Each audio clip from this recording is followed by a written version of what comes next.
Hello, everybody, and welcome back to the 66th episode of the Triboro Podcast. I am your host, as always, Justin Alonso, joined on the other side of the... They don't have the sign anymore. WNHU studio, Nicholas O'Brien. Hi. Other than being depressed about there no longer being a sign, how are you doing? There's no sign. Very sad. We're going to start a coup. I don't think there hasn't. I'm pretty sure the sign hasn't been here for a while, but it's now clicking. Mm-hmm. I've entered the acceptance stage. I still haven't. It'd be like that. What about a sign? I don't know. But I'm good. I'm chilling. Yeah. So, Bored. yes. Today we're going to be doing our off-season, or our... Try again. Yep, I can do it. Our grades from the regular season. We're also going to be going over the over-unders that we had for the Yankees and the Mets. Fuck. Sorry, I closed Fangraphs. Whoops. But before we do that, just a little bit of housekeeping things. The Yankees signed left-handed pitcher Brandon Liebrandt to a major league deal. 15 career innings pitched in the major leagues. He has 10 years in baseball throughout like the minors.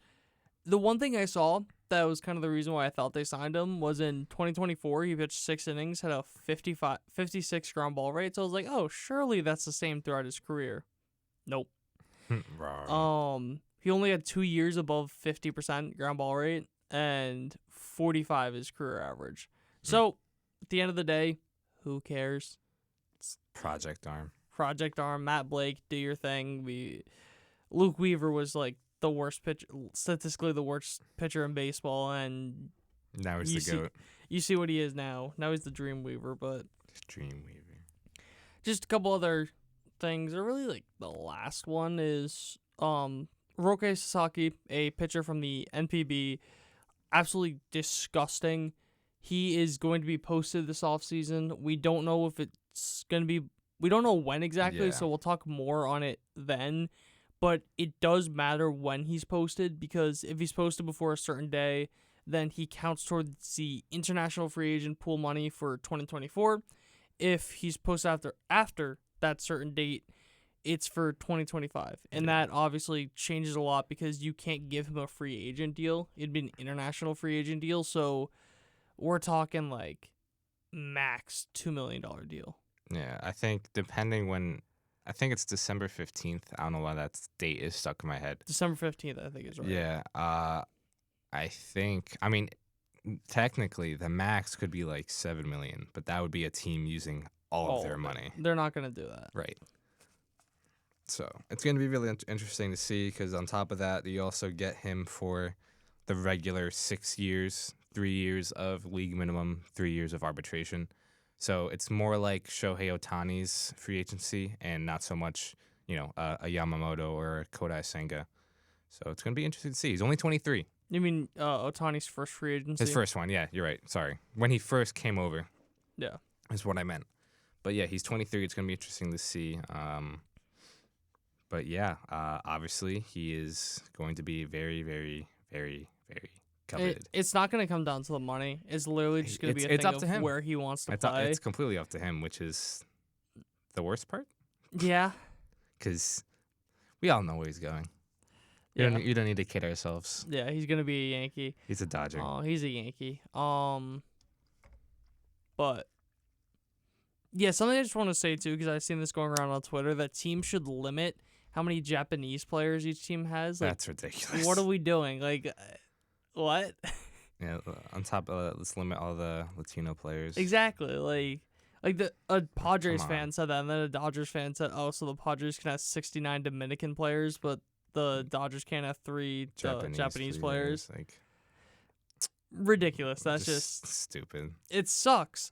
I don't like it. But what are you going to do? If he does go to the Dodgers, I'm going to be as annoyed as everyone else, but yeah, what are you going to do? Let him go where he wants to play, Yeah. If he thinks that's the best thing for his career, he's wrong, and that's okay. Yeah, he's wrong, because we all know that. He's a Tampa Bay Ray. Oh, my God. The thing is, that's not even unrealistic. It's not. They're one of the best organizations when it comes to developing pitchers. So, and the money's not in question. He'd be on. If I was Sasaki, the Rays would be on the top of my list. Top 5. Easily. I think a very, very sleeper one that I'd probably put above the Rays would be the Mariners. Just because of ballpark plus West Coast. Yeah. I think that's the big thing, the West Coast. I can see that. So That'd be interesting. because there isn't a confirmed report that he prefers the West Coast. No. But a lot of... It's easier for travel purposes. Yeah. And I think there may have been rumors about it. I'm not sure if there was anything there was solid, but there also always is. ballpark, the pitching coach or whatever, they have great pitching staff. Yeah, exactly. So they know what they're doing. Yeah. But I wouldn't mind that. I'd be okay with that. I would too, because it's not the Dodgers. Yeah, exactly. But one last thing. Did you see where Bob Nightingale has Juan Soto signing? Didn't he say the Blue Jays? Yeah. I don't think that's unrealistic. I don't understand the controversy behind that. Do you see what his argument was? No. That the Blue Jays outbid the Yankees and Mets. What was the contract? 14,620. Oh, yeah, it's not happening. That's what I mean. That's where it was just he said that is the contract, and the Blue Jays outbid the Yankees and Mets. That's a take. That's where I have the issue with it. Yeah, I mean, it's Bob. Like if you said the Blue Jays dropped $750 million. Yeah. Or something like that, $800 million. That's one thing, but yeah. But still, I think the Blue Jays are definitely in play. Yeah.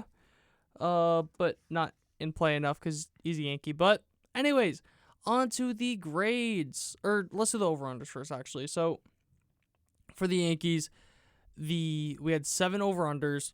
First off was OPS by Yankees left-handers. It was 784.5.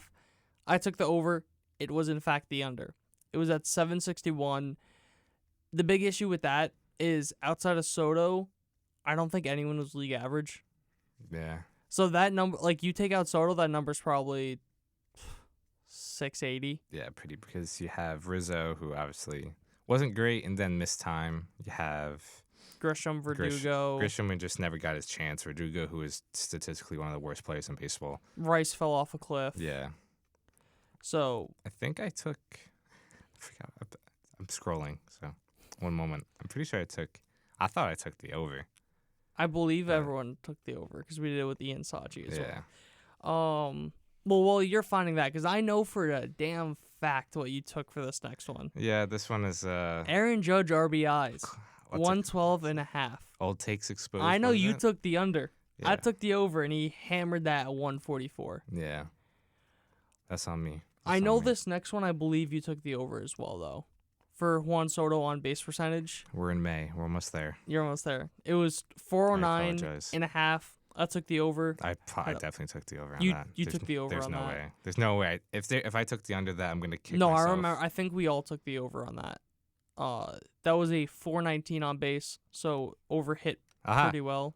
Yes, we all took the over for left-handed OPS. I took the under on Judge RBIs. Ian did as well. So yeah. And then yes, we all took the over on Soto's on base. And then I know for this one you took the under and I took the over. Anthony Volpe home run plus stolen bases. He made it close.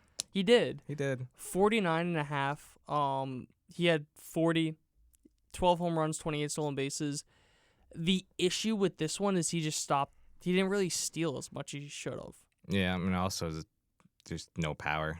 Well, I knew that was going to happen. I said he was going to hit 10 to 15 home runs, hit 12. Yeah, that's right in the middle. But 28 stolen bases, like you expected him to get like 35, 40. Yeah. So, and it's not a thing if he wasn't on base. Like there was a lot of times where he was at first and just didn't go. He could have ran and he just didn't, which was just. I wonder if it's a thing, depending where he was at the lineup at that point. If he's a good base stealer, but one of those things where you don't want to make an out in front of, even then when he was hitting like 6-7, he wasn't really stealing bases. Because if it's that where it's like he's 9 or when he was lead off, like that I completely get. Yeah. But he stole 15 bases in the first half, 13 in the second half. So pretty evenly split. Yeah. I just feel like there was a lot of missed opportunities for him there. I'm sure. But then the next one, Carlos Rodon, innings pitched, 129.5. What'd you take on here? I took the under. I took the over. 175 innings pitched. Yeah. Hammered that line. Yeah. Now, if he had a good year or not, that's a completely different discussion. But, yeah, just hammered that. The health was the biggest thing. He was healthy the entire year. Garrett Cole ERA 3.17.5. I took the over. What'd you take? I took the over is what we all did. It was a 3.41. Just he was hurt. I said it too. Like he was hurt, and then he ran into the Mets twice. Yeah. His first, if you take out his first, obviously you can't do it, but you take out his first 4 starts, he probably had like a 2.4 ERA. Yeah. Since coming back from injury. So, yeah. Do the Mets fall in those first 4? Yeah. Yeah. That explains it. Like first 4 or 5. I forget what it is, but so the Mets really picked me up on this over under. Yeah, seriously. Then this one, I know I had the over, and I believe you had the under. I had the for under. Marcus Stroman, grounded no plays. This was close. What'd you say? This was close. It was? Yeah. I couldn't find the number. Oh, it was 16. Really? Yes. I literally. If you look on Baseball Reference, it tells you. I literally I couldn't find it, so I said no idea, definitely not. Yeah, he was at 16. I did not know it was close. I'll show you. If you go on Baseball Reference, go to splits. It then it's like I forget what it's called. Yeah, double plays grounded into, which he's not hitting. I would love it if the Wi-Fi didn't just die. It's 16. 16, yeah. 16. I'll look at that later, but yeah, I went 4-3, and you would have gone what, 3-4? I don't fucking know. I wasn't keeping track. Let's see. That's no. You got Soto, Volpe, Cole. Oh, so you went 4-3. Yeah, 4-3. I think we matched. We did, yeah. Yeah. Damn. But yeah. Bullshit on the Volpe one. I'm pissed about that because it was one of those things of he should have gotten more stolen bases. Yeah. You know what I mean? It's not I'm like shocked. I'm shocked he didn't get at least 30. Yeah. I mean, I know he was like right there, but 28 still. Especially when he played the full year. Yeah. Like I think he played like 155 games. I have it. How many RBIs did Judge end up with? 144. Jesus Christ. He blew past it, yeah. I don't get it. Fuck. Where's Anthony Volpe? Anthony Volpe played 160 games. Yeah. Had 689 plate appearances. Did he have the most on the team? No, he had the 3rd most on the team. Judge had 704, Soto had 713. Nice. But he did have the most games on the team. Yeah. You got games on your phone. You got games on your phone. Anyways. But overall, I don't want to say I'm not going to say disappointing. You want to, because it's literally Judge and Soto, and then everyone else had a negative on their over/under. If that makes sense. Yeah. Except for Rodon. Rodon. He had the innings, but the ERA is another thing entirely. So, yeah, it's... I mean, the Stroman double plays, whatever. But that's another thing entirely when you consider so much other of, like, the context behind it. Guess. You know what I mean? So, but anyways, that's it for your over-unders. And then moving on to our grades overall. I'm going to kind of do it by position. Okay. So first off, I'm going to start it with catcher. I gave Austin Wells a B+. I think that's fair. I was in between B+, just because he did cool down. Significantly. I believe he got hit in the hand. Yeah, I know he got hit somewhere. Yeah. In like middle of September, and then since then he cooled down significantly. Yeah. Wasn't good in the playoffs, so I was leaning more towards B. We are including playoffs in this. We are, yeah. By the way. But at the same time, he had the 3rd highest WAR on the Yankees for hitters. Yeah, his defense was still outstanding. I want to see what it is for pitcher. Even if you include pitchers, he had the 3rd highest WAR on the team. Yeah. Or tied for the 3rd highest. But yeah, to quickly paint the picture, I think you would say like June, like summer is when he really got the full playing time. Once he got consistent at bats. So June, a 119 weighted runs created plus, July 163, August 165, September/October 22. I would have said like 40. That's crazy. 22. So it's a thing of, it's great for the long term. So that's kind of why I gave like a B+. Right. It's good from a player development standpoint because you see what his bat can do when he gets consistent reps. I think the other thing too is from a development standpoint, is just improve against lefties. Yeah. I'm pretty sure he had a pretty good on base against lefties. Yeah, he had a good on base, but no power. Right. He wasn't really here to. Yeah. He hit below 200 against lefties, and it doesn't tell you his on base percentage. So I'm going to tell you his walk percentage, which was 10.4. Okay. Oh, it does tell you. His on base was below 300, so never mind. Never mind. He needs to improve everywhere against lefties. But what was I going to say? Just say what you want about the bat, but the defense never wavered. Absolutely. That's the reason why he's getting a B+. And because, in my opinion, he's the Rookie of the Year. You can make an argument. I think him... I don't know. I like still for go the with Yankees or the overall Rookie of the overall. Year? Ooh, interesting. So, mainly because I said before the year, I think Austin Wells has a very sneaky chance to win Rookie of the Year, and no one's talking about it. Yeah. So I'm just gonna pat myself on the back for that. But yeah, no, it's just his overall stats look pretty below average. So I think it might be a little tough to for him to get some votes. But then for Jose Trevino, I have on here a C+. I'm gonna say a B-, just because backup catcher. He was still elite defensively, the noodle of a bat. He did his job. But he did his job. That's why I'd say a B- is. Like, you did your job. Expectations have a ton to do with this. If you expected Jose Trevino to be anything more than a backup catcher, that's on you, sweetie. And I think the reason why it wouldn't be like a B is because he started a little too much for my liking in the beginning. I think that's kind of the big thing. It took them way too long to give Wells the keys. Yeah. Then, moving on to first base, this may be a shocker to you. Okay. What do you think I give Anthony Rizzo? Like a D. Really? B-. Just because he played... I weighed postseason a lot in this. Okay. Just because he played really well in the postseason. That's fair. The regular season, horrible. Horrible, Yeah, but no, he was very good in the postseason. Really? You think he... I'm changing B- just because he had some boofs too, like C+, B-. Yeah, postseason. Just because they had no first baseman in the postseason. Yeah. He just came out of nowhere and started hitting well. Granted, small sample size because he only played in 2 series. He had over 400 on base, but nearly a below 300 slug. That's insane. Yeah, but it's a thing of like, his OPS may not have been that high. Yeah, I saw 111. Weighted runs created plus. But it's more of when he got the hits, I feel. Yeah. So, again, interesting. That's a hot take. That is a hot take and a half. I think regular season gets like a D. D-. Yeah, but I don't think his postseason bumps him up that much, in my opinion. That's fair. It's also just because it's kind of like a Viking funeral for him. Yeah. But then Ben Rice, I gave him a B-. You're being very generous. Just because I'm listening. I'm weighing expectations heavily in this. That's fair. Because he wasn't supposed to play this year. That's fair. And he came up.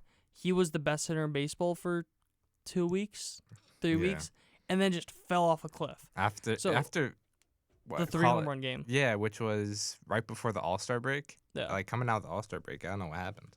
So let me say this. I am a lot more generous with the young guys. Okay. Just because, especially like if they showed a lot of like flashes, stuff like that. Yeah.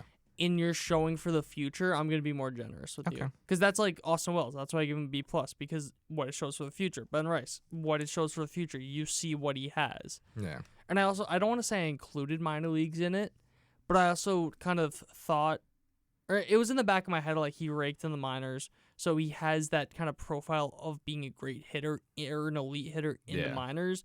So I think a lot of it does translate with the plate discipline, stuff like that, but I think he just kind of went away from his approach, because the whole thing with him is he just had that elite batter's eye, wasn't chasing, then started to chase. And then that's where everything went downhill. Yeah. And then DJ LeMahieu, I gave 3 grades to. I want you to guess the 3 grades. F, and F is one of them. He also got a D and an A. What? He got a DFA. Oh my God. It's time. I'm sorry. It sucks. He's 35. He's gonna be 36. He's 45. He's 63. He is 36. So it's just This was his age 35 it's season. time. But He doesn't is even get 36, he doesn't yeah. get a Viking funeral. Yeah.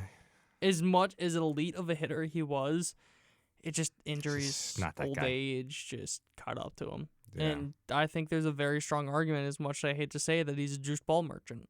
Hmm. But Yeah. Well, 2022, he still had a really good year. 115 weighted runs created plus. yeah. But I think that was heavily weighted by the last 2 months. Gotcha. Like, he was really bad those first 4 months. Checks out. But even if he was like, you think if he was league average, like call it, he was like a 105 WRC plus bat. Depends You on think the they defense. keep him?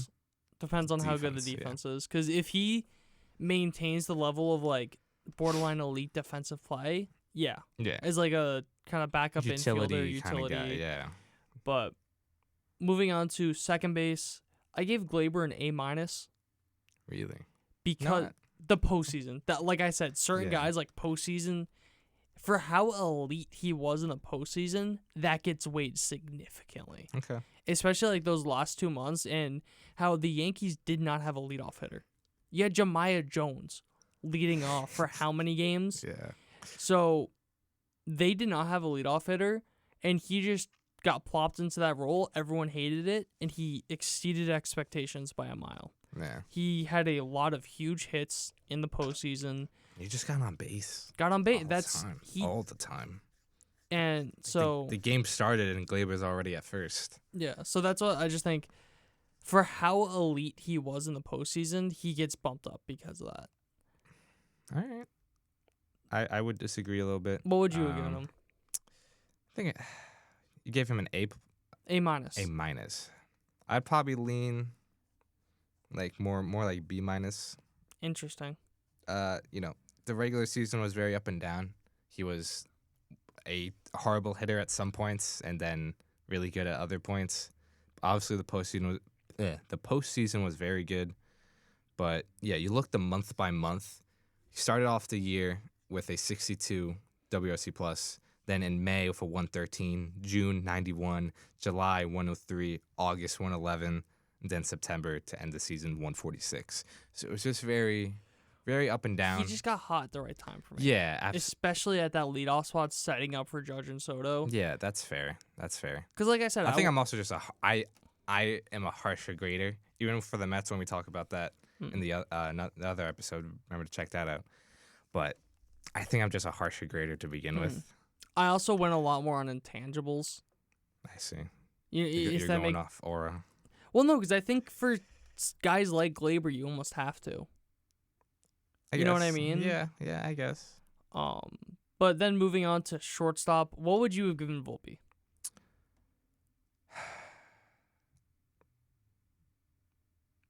B minus. I wish there was a grade between B and B plus, I think that's fair. just because of I'd be okay with that. how elite he was defensively. He was That's fair. That's fair. If he did, obviously, if he didn't play shortstop, but he played shortstop, Yeah. he would have been in the running for a platinum glove, just with how good he was defensively. He had a lot, and like I said, with the younger guys, if they showed flashes, I gave them a higher grade just for the future. He had a lot of flashes of just being great, and he was great in the postseason for the Yankees. Yeah. He had big moments. He showed a lot more consistency and a lot more of a better plate approach in the postseason. Wasn't chasing, was putting a lot better contact onto the ball. He could have had even if the Yankees just get back to LA, he would have had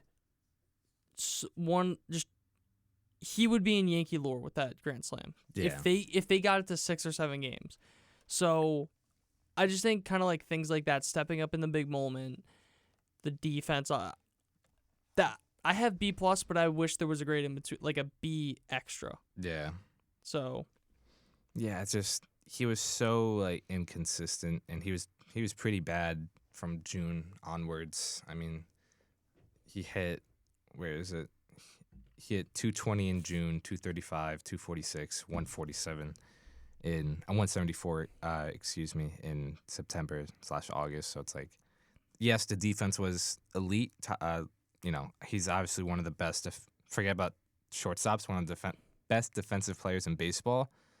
But the bat just never really came around, except for the postseason, which obviously it did. Yeah. And just to add to what I said, Austin Wells was tied for third with WAR. He's tied with Volpe. Right. So I just think that you get the edge, the defensive edge, plus you saw when he was hot, he was awesome. Yeah. Plus just the ability of him, just the postseason. So that's fair. First postseason as a young kid. And that's fair. He's 23. So then moving into third base, this one was so tough with Jazz. I gave him a B just because he started on fire when they first got him, cooled down, did not have a good postseason, but at the same time, they traded for him and be like, all right, you never played third base. We're going to throw you there. So I gave him a lot of credit for that. And he was very good. He was just base. The thing with him is he was just inconsistent. It's so weird because I feel like you watch him play and you thought he was horrible. Yeah. You thought he was horrible. But you look at, outs above average. 6 at third base. 8. 8. That's insane. In what, 40 games, 50 games? I think he played 45 games for the Yankees in the regular season. I have it up here. Where is he played 46? You're right. Yeah. So it's just insane. Very, very good defensively at third base. I don't know. What would you have given him?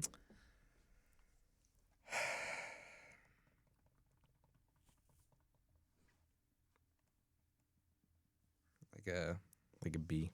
Okay. B minus. Yeah, so that's because he was very good when they traded for him. He was incredible. When he learned an entire new position, and he had a really bad postseason. Yeah. So if it wasn't for the postseason, I'd probably leaning towards A. I would give him take out the postseason, I'd give him an A. Yeah. I'd almost give him like that A extra. Right. Like I said, in between the A and the A plus, but the A plus minus. Then it doesn't cancel out. Shut up. Moving on to left field. What do you think I gave Verdugo? F. No. There's something below F? I made up a grade for him. I wasn't going to, but then I did. The moon. Dog minus. Dog minus. Because he's a dog. He's barking on the porch of the dugout. Ever since he did that, he has been a bottom 3 qualified hitter in baseball. I believe it was May 4th was the date. He has been in god-awful. If I didn't give DJ a DFA, he would have gotten a DFA.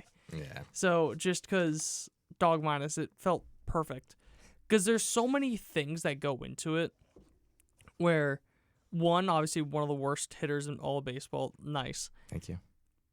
A big thing, too, is he blocked Dominguez. Yeah. Where I don't think I gave Dominguez a grade just because he didn't play enough. So it would have been not incomplete. Worth it. Yeah.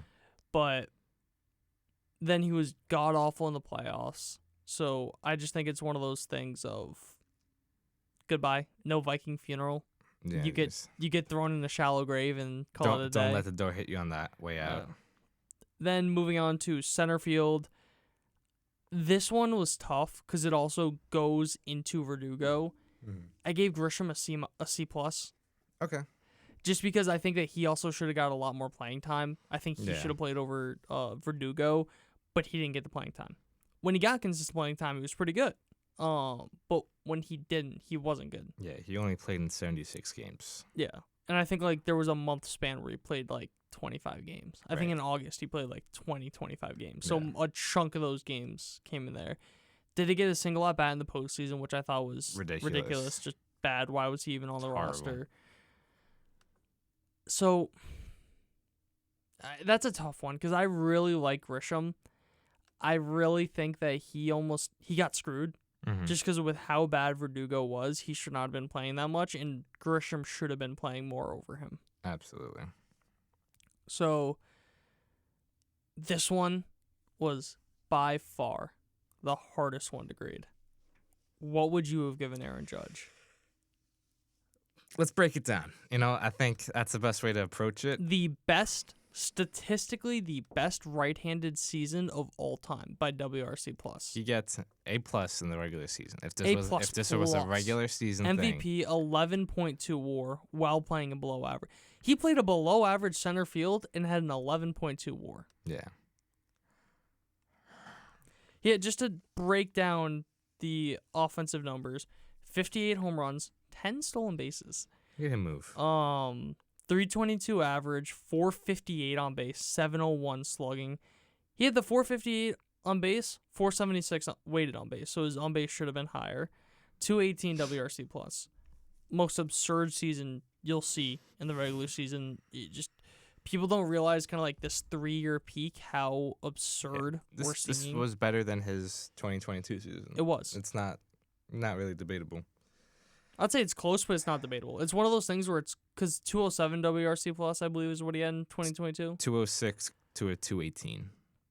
I'm just saying that it's somewhat close, but it's not debatable. It is. Yeah. That's all I'm saying. Yeah, I'm not disagreeing. He had a 113 weighted run created plus in the postseason, which I find very hard to believe. It's weighted by the last game. Yeah.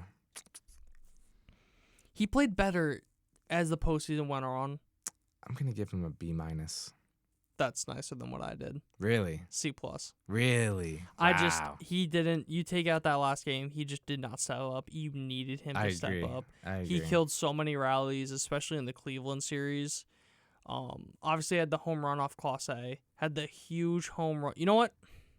I'm giving him a B minus just because he gave me C plus B minus. He gave me the most electric moment I've ever been to at a Yankee game. So for narrative sake, for bias sake, I'm giving him a B minus. Yeah, it's so tough. And he also did have big moments.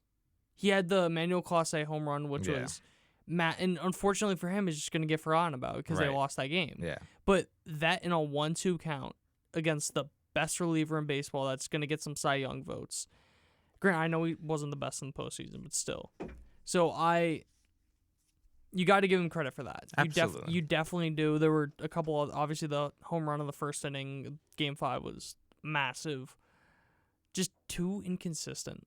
Yeah. Especially for what he was. What was, you said 113? 113. So his OPS went down 105. He hit 184.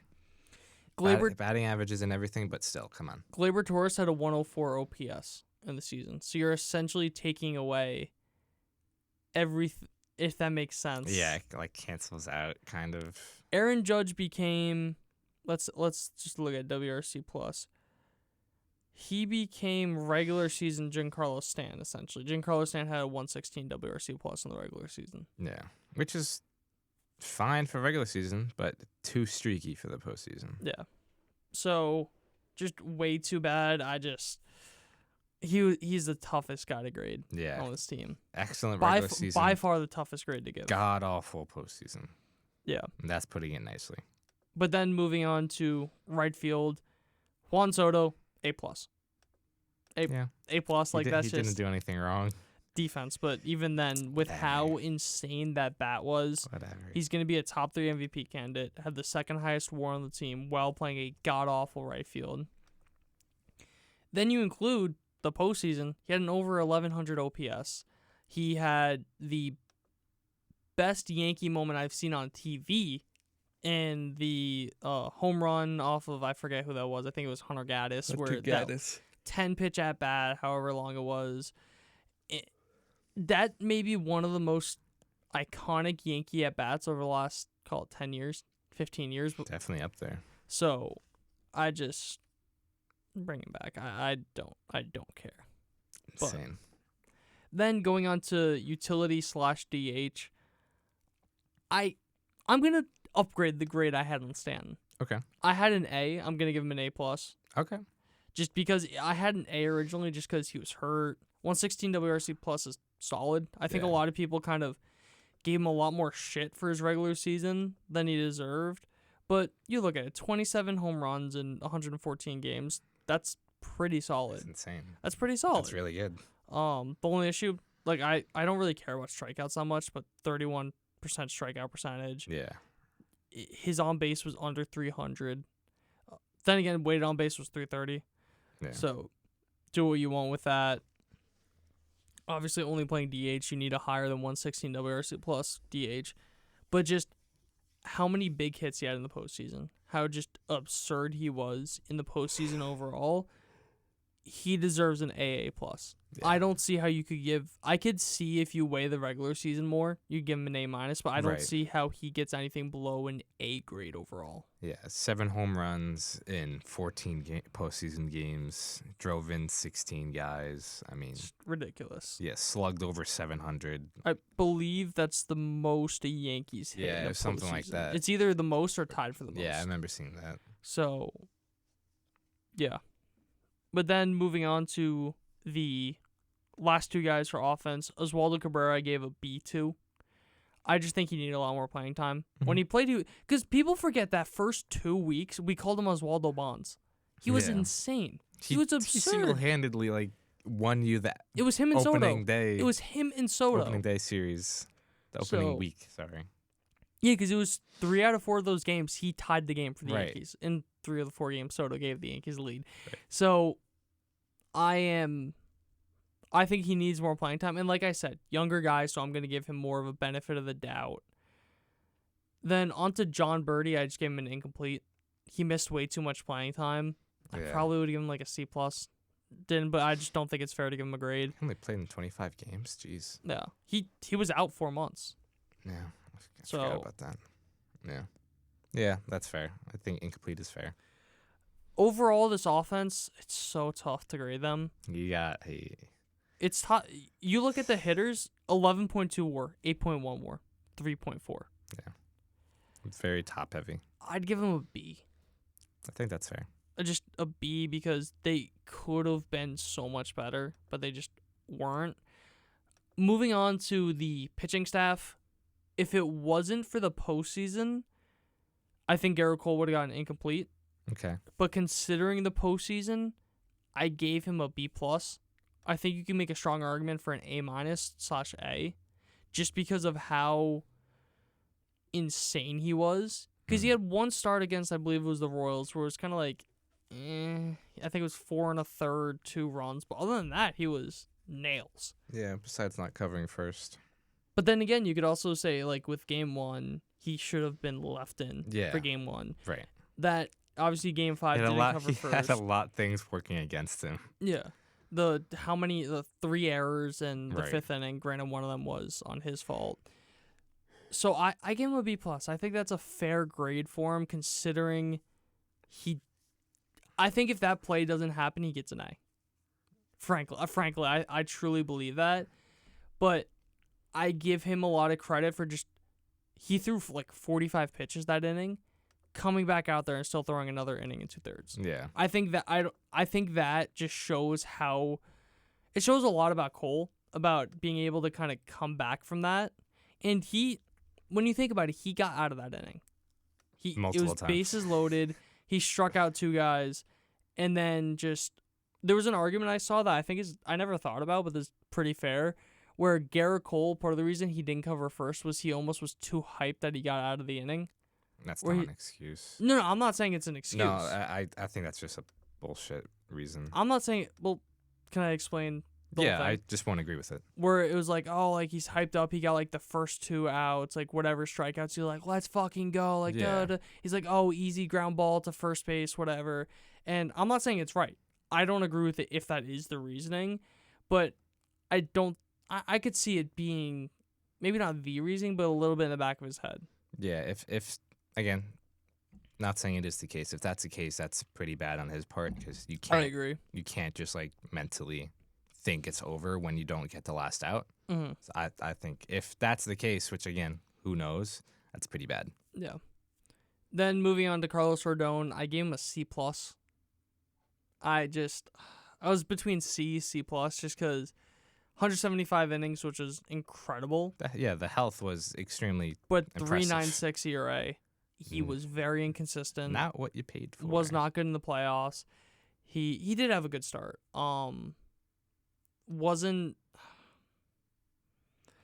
I think it's a thing of the inconsistencies combined with how annoying it was that his pitch mix Yeah. was just. It was something so fixable. I feel like everyone was saying it's so fixable, but they just wouldn't change it. I don't know if that's a Matt Blake thing. I don't know if it's a Carlos Rodon thing. But going into next year, I am not that excited for him unless he makes a change to his repertoire. Right. Yeah, I think that's fair. I think, look, he made 32 starts, which is commendable. That's a big reason why I gave him a C+ and not Yeah. lower, just because of how many innings he Yeah, gave you. I mean, at the very least, he, in a vacuum, this is a very good 4-5. Yeah. But he's paid to be your 2. There is a perfect example. It's a perfect segue into the next guy, Nestor Cortez. A lot of people are not going to agree with this, but I gave him a B+. Okay. 174 innings, 3.77 ERA. I don't... How do I word this? Obviously, he gave up the home run to Freeman, but he just should not have been in there. Yeah. You could say not his fault, but he did give it to him. It is his fault. You know what I mean? Like, I agree. It's a tough situation. I agree with you. Yeah. Where not his fault is not really what I meant, but it's more on Boone than on him. Yeah. If that makes sense. Yeah, he has to make a better pitch, but it's just a really difficult situation to be put in the first place. And he hadn't pitched in 37 days, so he just shouldn't have been in there. It's so hard to knock him for that when that's a utterly just bad idea. Yeah. So, and also they shouldn't have walked Betts, but that's a whole nother thing, just because Betts had horrible numbers in his career against Nestor. But that's a whole nother thing. I think that he gets a lot more shit than he deserved, because like you said, with Rodon, that's good numbers for your 4-5. That's what Nestor was. Right. He was your 4-5. He led the Yankees in pitching war. Yeah. Not particularly close. Yeah. That was another thing that I completely forgot about, too, that he led them in pitching war. Then going on to Marcus Stroman, I gave him a D.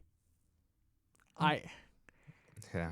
It was tough to give him a D, just because we've talked about this countless times, that the defense let him down, all that. The defense was horrible behind him. Still could have pitched better. It comes down to that, too, where he still could have pitched better. He frankly didn't. Yeah. And granted, it's a 2-year deal, so you can't really get that mad, but it looks like a bust of a contract so far. It has been a bust of a contract so far. 0 postseason innings, which I would also put on the management in Boone. Like, that's ridiculous. Why have him on the roster? Why is he on this roster if it just so stupid? Interesting. His average fastball velo dropped 2 miles an hour this year. Yeah. Compared to last. I didn't know that. Yeah. That would explain it. And there were so many infuriating starts from him, too. Where it's look, I think D's a little harsh. It's a 4.3 ERA. How many? 29 starts. How many unearned runs, though? I don't know. Well, just because I'm very curious to see how many unearned runs he had. Let's do some quick math here. 7. Okay. So, I don't know. D may be a little harsh. Yeah, I think it's a little harsh, but I understand it. I do think it's a little harsh. Because I'm also going off of kind of like personality and how much like he talked. Like, that's another reason why really? Yeah. I gave Verdugo a bad grade. Or like talk too much shit. And didn't back it up. Yep. That was another thing I considered with Jazz, but I didn't think it was nearly as bad. I think Jazz kind of he showed up when he had his moments. Yeah. He was productive. He was very productive at times. So yeah, D may be harsh. I did go a little harsh here just because it pissed me off how he had.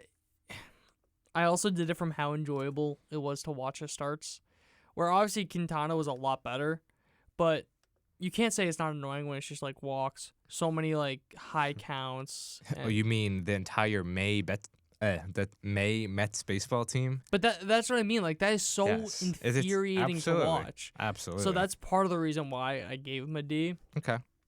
Then going on to Clark Schmidt, I gave him an incomplete /B- or B+. Just because I think people don't really realize how good of a year he had with no expectations going into it. He had 85 innings pitched, 2.85 ERA. I mean, he had he pitched basically half a year. So it's tough. It's definitely a tough grade. Because I feel like people shit on Clark so much too. Yes. So much more than he deserves.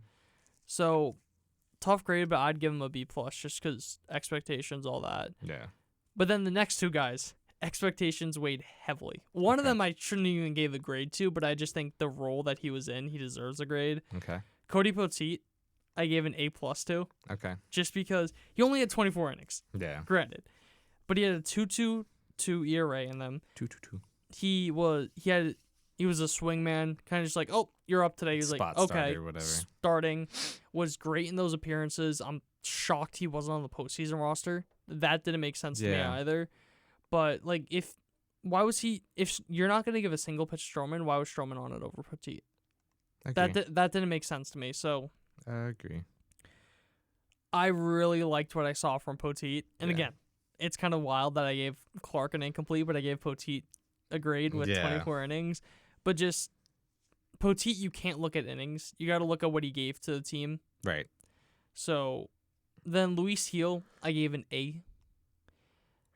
He was the baseball. I didn't even mention this. He won the Baseball Digest Rookie of the Year.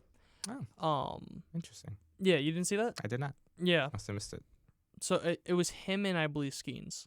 Yeah, checks out. Yeah. So part of the reason why it was an A and not an A+, because again, expectations huge into this. He wasn't even going to be on the he wasn't even going to be in the rotation until Garrett Cole got hurt.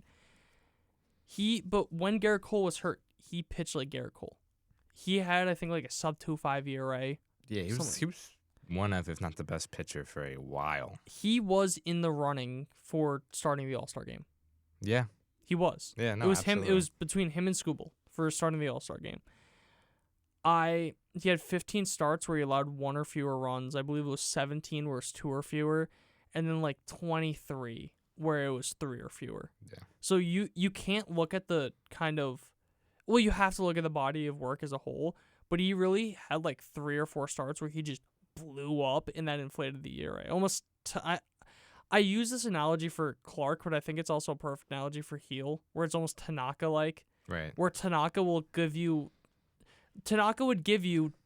30 innings over 4 starts, and then would not get out of the second inning the next one. Yeah. So that's kind of how I viewed Gil. Like I said, for younger guys, I gave them, if they showed flashes, I gave them a higher grade. So that's why I gave Gil an A. Yeah, and to prove your point about the blow-ups, he had 4 starts where he gave up 5 runs or more, and then that one against Baltimore where he gave up 7 in an inning and a third. Yeah. So that definitely is inflated. So, maybe Luis Gil's the answer to inflation. But anyways, not a political podcast. Yeah, he gets like an A extra. Extra. Like honestly, A and then some. A because you can't not knock him for those blow-up starts. Yeah, absolutely. But you also got to realize he wasn't going to be on this team until Garrett Cole got hurt. Yeah. So, yeah, I think he was. I would make a strong argument he was the second most pleasant surprise on this team. You can make a strong argument saying he was the most. Yeah. But I'll get into that soon enough because we're going into the bullpen. Woo. You are not going to like this. Okay. Clay Holmes, I gave a D to. Way too harsh. Only because of expectations in his job. He did not do his job. He had the most blown saves in Yankees history. Blown saves, whatever. How many of those were on the defense? How many of those were on the guys behind him? He still was not. He did not have control in those. You could say that, but he also looked horrible in a lot of those times. There was, I'd say the Orioles one is like the big one where it was on the defense. Not him. Yeah. But outside of that, like, yeah, you could say like defense, but also the same thing with Stroman. You're a ground ball pitcher. That's kind of, I don't want to say kind of got to expect it when you don't have the best defense behind you, but then that's on the roster. That's no, I know. But again, he just didn't do his job. If, say he was the 7th, 8th inning guy and he pitched the way he did, he would get like a B+. Right. But just being the closer and not finishing games, that's just bad. Like that, to the point where you literally got demoted because you were not doing your job. That's fair. So again, D may be a little harsh, but he didn't do his job. So I think you definitely got to knock him a little bit for that. Tommy Kahnle, this one was tough. because the postseason was such a mixed bag of results for him. I gave him a B+. It's tough, but he, like I said, 7th inning guy. He had, do you know what his ERA was in regular season without looking? In 42 innings? 2.8. 2.11. Wow. That's what I'm saying. Yeah. Like, you don't realize how good of a regular season he had. Jeez. So, that's part of the reason why. And realistically, he had one bad outing in the postseason, but granted, that was the elimination game. Yeah. So, it's, say what you want about that. Hurts a little more, doesn't it? But he had a incredible year. He did. He was hurt for part of the year, too. Yeah. So, I think a B+ is fair. And then I'm gonna go on a little bit of a run here. Jay Cousins, A. Okay. Tim Hill, A. Yep. Luke Weaver, A++++. Okay. Just because those 3 guys were castaways. God, they were like some of the worst pitchers in baseball. Yeah. They came here, and if I go to the numbers, you look at Tim Hill with the Yankees in 44. I believe this should just be with the Yankees on Fangraphs, right? It would just be with the Yankees? Yeah. 44 innings pitched, and why can I not find ERA? Why am I being stupid? You can do it. I found it. Okay. 2.05 ERA. Insane. You look... Coming from the worst team in baseball. Dude, he had like a 6 ERA with the White Sox. Yeah. You look at Luke Weaver. He had in 84 innings pitched. Damn. He had a 2.89 ERA. Damn. Which is, you look at once he became the closer, that became a lot lower. Yeah. Overall, you go to where are you? Jay Cousins. I can find him. Yeah, here he is. And I just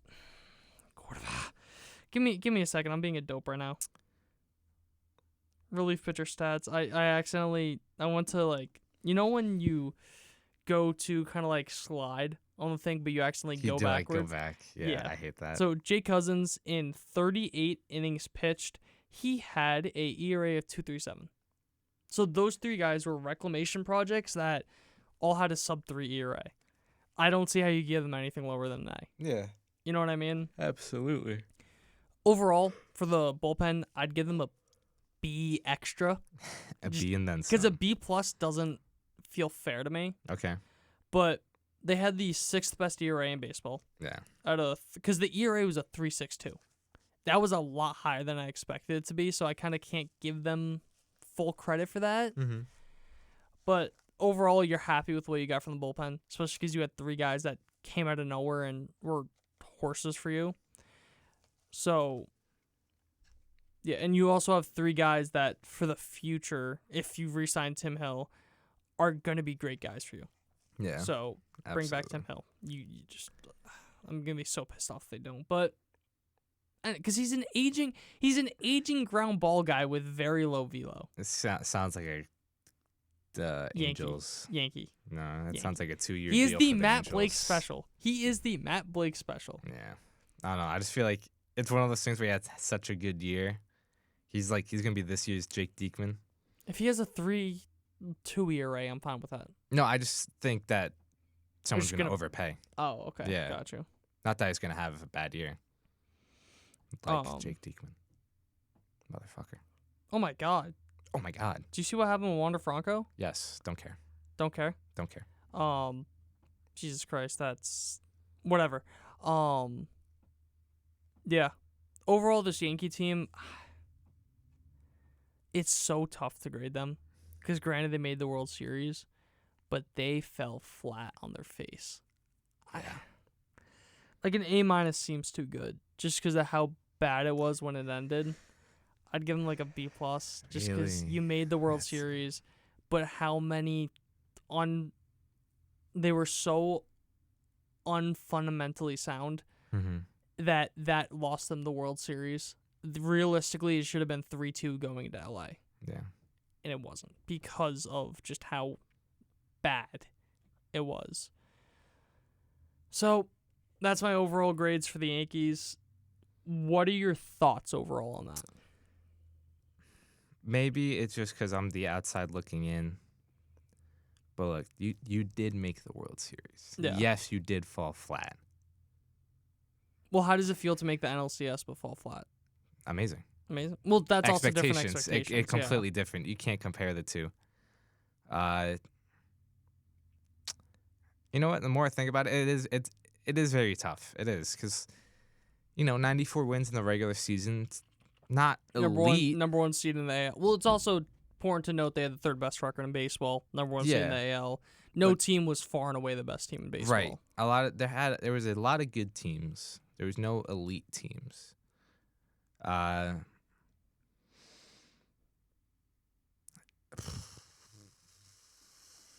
Very tough. Yeah. Yeah. The more I think about it, it's very tough. It's so tough. Just very an inconsistent team, I think is the best way to put it. So I think, what'd you say, A-? B plus, B plus, A-, B plus plus maybe. No, I can't do that. Which is basically an A-. Yeah, I think I'll just agree with you. It's tough. I know you said you don't win the World Series, it's a failure, and technically, it would. When you trade for Juan Soto and all the stuff where you're essentially going all in, but absolutely, and then you've end it like that. Yeah, I think I'm gonna give them a B plus just because of how it ended. Yeah, that just because of Game 5. Yeah, and me being there, I should have given them a lower grade. But anyways, F. Yeah. Real quick. Aaron Boone.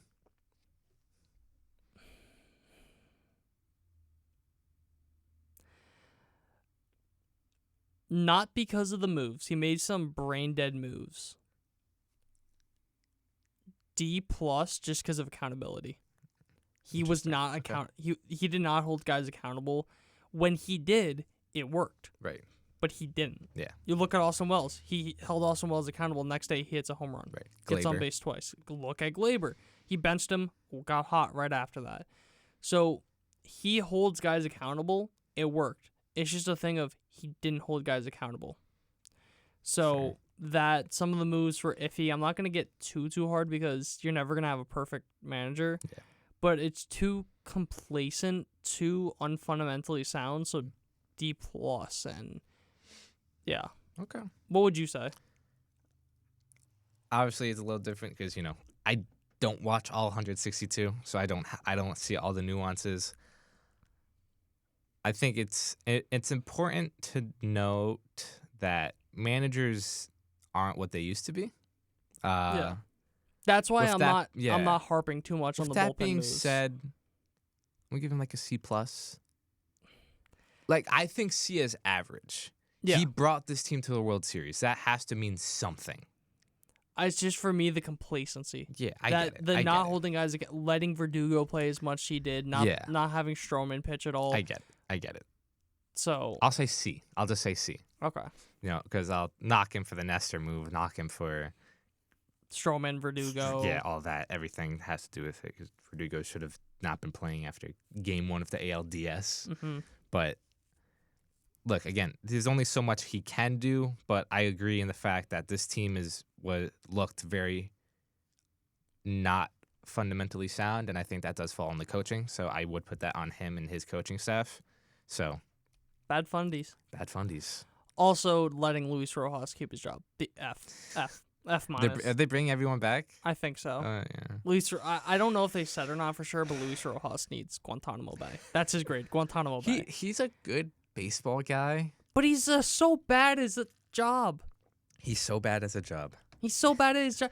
It doesn't matter what job you put him at. He's horrible at it. I think he was the bench coach before he was the manager of the Mets, but I forget. I don't fucking know, dude. But yeah. Yeah, that's all I got.